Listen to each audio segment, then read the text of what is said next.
আসসালামু আলাইকুম। মহান আল্লাহ তাআলার অশেষ রহমতে আজকে আমাদের ইফতারের আয়োজন কোথায় হয়েছে জাস্ট একবার দেখেন। এই যে আমাদের সামনেই ক্লক টাওয়ার, তার এই যে মসজিদ আল ইহরাম, আর ওই জায়গায় আছে আমাদের পবিত্র কাবা শরীফ। আর আজকে এই জায়গায় ইফতার করবো আমরা। জাস্ট একবার দেখেন,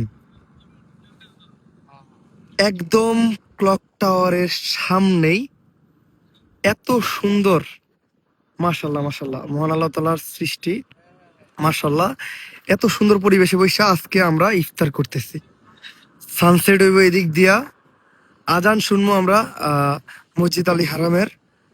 আর ওই আজান শোনার মাধ্যমে আমরা আমাদের ইফতার খুলবো। আর এত সুন্দর বাতাস, যেটা বইলা বোঝানোর মতো না, মন জুড়ে যেতেছে।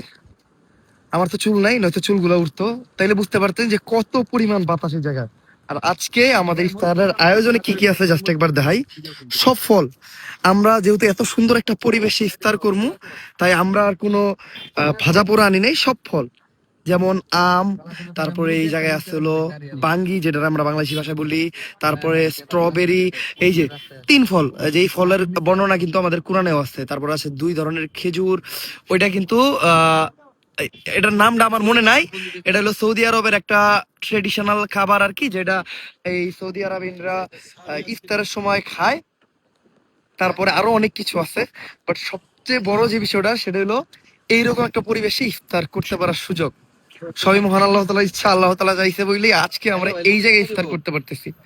মানে মসজিদ আল হিরামের আজান শুনে আজকে আমরা আমাদের রোজাটা খুলমু।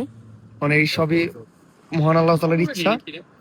আল্লাহ তাআলার ইচ্ছা না থাকলে আজকে আমরা এই জায়গায় আসতে পারতাম না। আর আমাদের টার্গেট ছিল আমরা আর একটু উপরে উঠবো, ওই উপরে যাওয়ার টার্গেট ছিল। বাট আপনারা যে জানেনই যে যুদ্ধমুখর পরিবেশ, তো যুদ্ধের কারণে সৌদি আরবিয়ান পুলিশরা উপরে উঠতে দিতেছে না, যার জন্য আমরা এই জায়গায় বসছি। বাট আমাদের আয়োজনটা কিন্তু খুবই সুন্দর হয়েছে, দেখেন।